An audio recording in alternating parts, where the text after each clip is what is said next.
आपण भेटत आहोत सत्यवान भास्कर, ईशान्य मुंबई माळी समाज अध्यक्ष सर. नमस्कार. डिजिटल मुंबई वार्ता चॅनल तर्फे आपलं स्वागत आहे. आज आपण घाटकोपर परिसरात माळी समाज मेळावा घेतलात. या मागचा आपला उद्देश काय होता?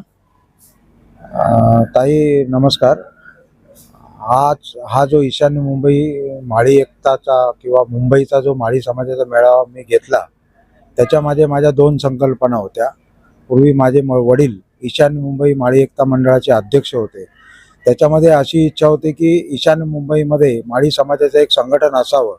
आणि आज नंतर असं लक्षात आलं की पूर्ण मुंबईचा जर आपण मेळावा घेतला तर तो उल्लेखनीय राहील, जेणेकरून आज माझ्या घाटकोपर मंडळाचे अध्यक्ष जे आहेत, माझ्या बाजूला बसलेत कैलास शिंदे, हे मोठ्या प्रमाणामध्ये इथे समाज संघटन आहे. आणि समाजामध्ये एवढं काम करत असताना मी प्रत्येक पुण्यतिथीला कार्यक्रमाला त्यांच्या जात असतो. हजारोच्या वर समाज या ठिकाणी त्या कार्यक्रमाला उपस्थित असतो. परंतु साधं एक त्यांना वास्तू किंवा एका ठिकाणी व्यवस्था बरोबर नसल्यामुळे किंवा कुठेही जागा उपलब्ध नसल्यामुळे आज त्यांची एक अडचण होत आहे. आणि आमचा समाज सामाजिक कार्य देखील करत आहे. आणि या घाटकोपर विभागामध्ये जसा माळी समाज आहे तसा पश्चिम महाराष्ट्रामधील मोठा समाज या ठिकाणी आहे. आणि माझी संकल्पना अशी आहे की जशी आज ईशान्य मुंबईमध्ये माझी एक वास्तू माळी समाज कल्याण केंद्र म्हणून आहे, तशीच एक वास्तू या घाटकोपर वासियांना मिळावी, ही माझी पहिली इच्छा आहे. आणि त्याच्यानंतर आज ईशान्य मुंबईमध्ये आज माझ्या कार्यक्रमाला भरभरून प्रतिसाद मिळाला. आज आमचे मुंबईचे भारतीय जनता पार्टीचे अध्यक्ष अमित साटमजी असतील, माझे माजी खासदार मनोज कोटकजी असतील, ज्यांनी मला वास्तू बांधून दिली, तसेच या घाटकोपर विभागामधील विविध पक्षाचे प्रतिनिधी देखील उपस्थित होती की जे यांच्या वास्तूसाठी माळी समाज जागेसाठी प्रयत्न करत होते. त्याच्यामध्ये त्यांचाही सहभाग आज मला मिळाला. आणि शेवटचा विषय म्हणजे येणाऱ्या निवडणुका लक्षात घेता की संपूर्ण ईशान्य मुंबईमध्ये आज ओबीसी मध्ये सर्वात मोठा घटक जो कोण आहे तो माधव.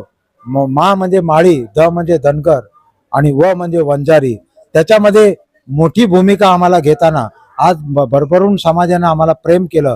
जर आम्हाला पक्षाने जर संधी दिली की येणाऱ्या नगरपालिकेमध्ये, पूर्वी जरी संधी दिली असली तरी ती नियोजित संधी नव्हती, पण आज आम्हाला समाजाच्या बांधवांनी या ठिकाणी व्यक्त केलेलं मत आहे की येणाऱ्या पालिकेमध्ये मग आमच्या पक्षामध्ये विविध पक्षामध्ये काम करणारे माळी समाजाचे कार्यकर्ते असतील, पण एक तरी नगरसेवक या ईशान्य मुंबईमधून माळी समाजाचा यावा, ही माळी समाजाची एक पोटतिटकी आज लोकांनी या ठिकाणी व्यक्त केली. आणि त्याची संकल्पना मला सुचली. आणि आज निश्चितच या ठिकाणी मुंबई अध्यक्ष अमितजींनी सांगितलं की येणाऱ्या दिवसामध्ये आज या सामाजिक उपक्रमासाठी आपण नवीन वास्तूची निर्मिती या ठिकाणी आपण निश्चित करू. आणि चांगलं भरभरून प्रेम माझ्या या समाजाच्या महिलांनी पुरुषांनी दिलं. आणि मोठ्या संख्येने आज हे सभागृह भरलं. जेवढे पुरुष तेवढ्या महिला. याच्यामध्ये पण एक विशेष वाटलं की आज या सरकारच्या कामावर या महिला निश्चितच खुश आहे. म्हणूनच आज एवढ्या मोठ्या संख्येने या ठिकाणी महिला उपस्थित राहिल्या. आमचे कैलासजी शिंदे आहेत, हे बोलत नाही पण यांचं कर्तृत्व फार मोठं आहे. त्यांचे सचिव आहेत बटवालजी, आज गेले 15 दिवस या घाटकोपरच्या प्रत्येक वस्तीमध्ये जाऊन यांनी समाजामध्ये जागृती निर्माण केलेली आहे. हे खूप मोठं कार्य आज झालेलं आहे. आज माझे जास्त विचार न मांडता, तसेच माझी मुलगी आज त्या समाजामध्ये काम करते. बटवालजी आहेत युवती अध्यक्ष म्हणून, तिनेही पक्षामध्ये काम केलं, परिवारामध्ये काम केलं, समाजामध्ये काम केलं. आणि निश्चितच समाजाचे आज नवीन तरुण युवक मोठ्या संख्येने या समाजामध्ये काम करण्यास उत्सुक आहे.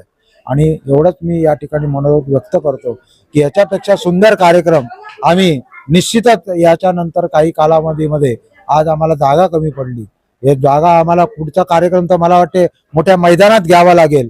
आणि या मुंबईमध्ये माळी समाजाची एक मोठी ताकद आणि आम्हाला कुठलाही जातीय विषय न करता कौटुंबिक वातावरण तयार करून आज विविध समाजाचे मित्र देखील आमचे आहेत.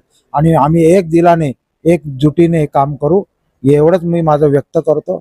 जय हिंद, जय महाराष्ट्र, जय ज्योती, जय क्रांती.